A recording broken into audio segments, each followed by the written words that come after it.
Hello friends, जैसा कि आप सभी लोगों ने थंबनेल में देख ही लिया होगा कि ये जो वीडियो है वो MPS 003 India democracy and development के इम्पॉर्टेंट क्वेश्चंस और कंटेंट के बारे में बनाया गया है।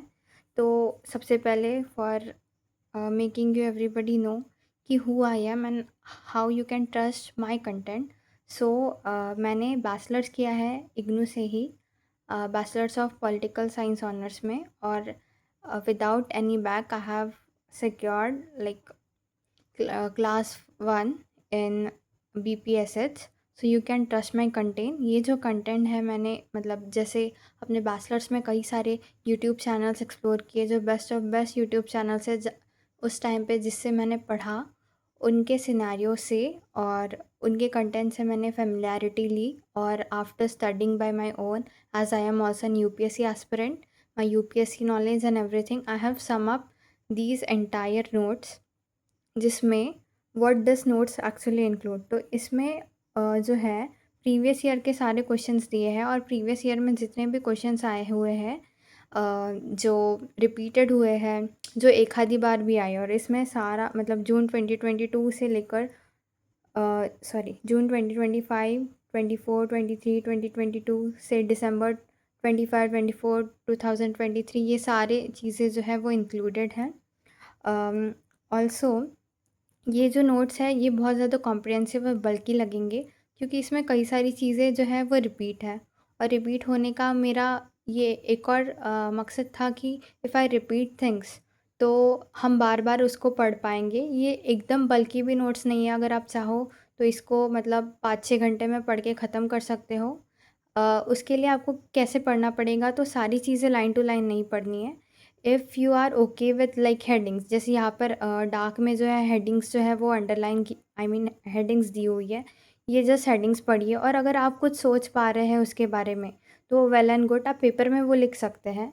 बट अगर आपको कुछ भी आइडिया नहीं है, जैसे प्रमोट्स पॉलिटिकल पार्टीज़, अगर इसके बारे में आप कुछ भी नहीं सोच पा रहे तो इसका कंटेंट पढ़िए। अदरवाइज़ जो ये पॉइंटर्स दिए हुए हैं, this is well and summary for you. अगर आप इस समरी से, सिर्फ ये पॉइंटर्स से अगर पहचान पा रहे हैं कि आपको क्या लिखना है, क्या लिख सकते हो, तो it's okay if you not read this part. पर अगर आपको कुछ नहीं समझ रहा है ये पढ़कर, तो फिर आप इसको गो थ्रू करिए। और इसके अगर आप चाहें, आपके पास टाइम है, तो इसके भी शॉर्ट नोट्स बना सकते हैं। मतलब ऐसे जैसे एक एक लाइन लिख दी और जो जो याद आ रहा है ऐसे एरो बना के इधर इधर, जैसे अकाउंटेबिलिटी लिख दिया, गवर्नमेंट ऑफिशियल्स, ये सारी चीज़ें जो आपको याद आ रही है, अगर टाइम है तो। अगर इफ़ यू फील कि आपके पास टाइम शॉर्टेज है तो ठीक है, ये नोट्स भी काम कर सकते हैं आपके लिए। और ये नोट्स आपको कहाँ मिलेंगे, तो इसका जो है लिंक, मेरा टेलीग्राम का लिंक आपको डिस्क्रिप्शन में मिल जाएगा।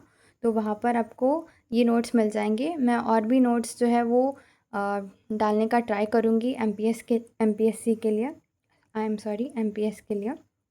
सो अगर बात करें तो ये नोट्स कैसे बनाए गए हैं, तो देखिए आप जैसे देख रहे हैं, मतलब एक एक टॉपिक जो बार बार रिपीट हुआ है उस सब का जो इंट्रो, कंक्लूज़न और बॉडी है वो यहाँ पर दी गई है। और इसका जो इंट्रो कंक्लूज़न है वो आप पेपर में एज इट इज़ लिख सकते हैं।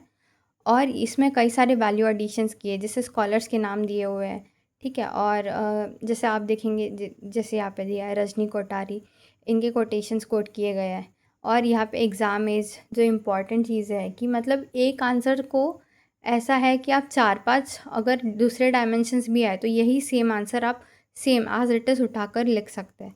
फिर अपार्ट फ्रॉम दिस, अगर इसमें वैल्यू एडिशन जो मैंने किया है, as I said I am an UPSC aspirant, मेरा एक अटेम्प्ट हो चुका है and I am preparing from past 2 years। तो आई नो कि आंसर्स कैसे लिखे जाते हैं। तो कुछ कुछ पॉइंट्स मैंने वैसे ऐड किए, जैसे स्कॉलर्स हो गया और आर्टिकल्स दिखेंगे आपको।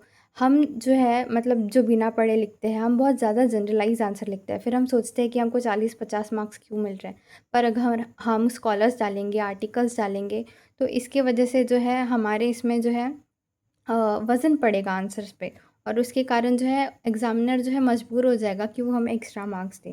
तो इसलिए जो है मतलब, और ऑल्सो पॉलिटिकल टर्मिनोलॉजीज़ यूज़ करना भी बहुत ज़रूरी है। अभी जैसे यहाँ पर लिखा है सोशल फ्रेगमेंटेशन, लोगों को फ्रेगमेंटेशन वर्ड जो है वो याद नहीं आता है, और इसके वजह से वो कुछ ऐसा वेग सा वर्ड लिख देते हैं, जैसे सोशल इन्वॉल्वमेंट बहुत वेग वर्ड हो गया। और वही अगर आप फ्रेगमेंटेशन लिखेंगे तो ऐसा लगता है एग्जामिनर को कि इस बच्चे ने पढ़ के आया है, तो इस वजह से वो आपको मार्क्स देने में जो है वो मजबूर हो जाएगा और बोलेगा कि means you are the deserving candidate to get that marks, तो आपको इजीली मार्क्स मिलेगा। और कौन कौन ये वीडियो मतलब कौन इसका अच्छी तरीके से लाभ उठा सकता है, तो आई हैव सेड कि जिसको लास्ट मिनट रिवीजन करना हो, क्योंकि इसमें सब जो है इंटू कंक्लूजन के फॉर्मेट में दिया हो गया है, तो आप सिर्फ हेडिंग पढ़ के आपको जो याद आ रहा है उससे भी पढ़ सकते हैं, या फिर आपको कुछ नहीं भी पता तो यहाँ पर 2-3 पॉइंट्स दिए हैं, आप उसको इलॉबरेट करके भी लिख सकते हैं।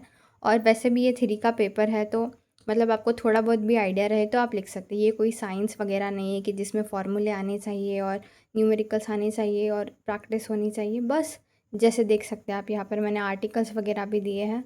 पूरी चीज़ें लर्न करने की ज़रूरत नहीं है। जो जो आपको लगता है कि मतलब है फेमस है, उनका करिए। एक्चुअली जो बच्चे नहीं जिन्होंने नहीं पढ़ा होगा उनके लिए डिफ़िकल्ट जाएगा। तो आप एक काम कर सकते हैं, जो जनरल स्टेटमेंट लग रहे हैं आपको, जैसे पॉजिटिव रोल में inclusion, social justice, empowerment, democratic expansion.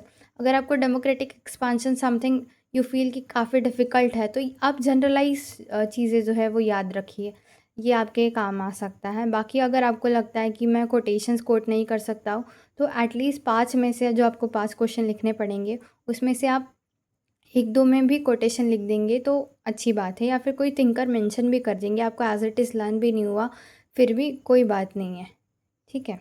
और बाकी तो जिसने कुछ भी नहीं पढ़ा है तो मतलब थोड़ा-सा ये इसमें 18 लेसन्स है, काफ़ी बड़ा ये सब्जेक्ट है। तो अगर आपने कुछ भी नहीं पढ़ा है तो आप जस्ट इसका ओवरव्यू लेके जाइए कि क्या-क्या मैं यूज़ कर सकता हूँ टर्म्स अपने पेपर में लिखने के लिए। अगर आप एकदम जनरल आंसर लिखेंगे तो आपको 40-50 मार्क्स मिलेंगे, या फिर शायद वो भी ना मिले।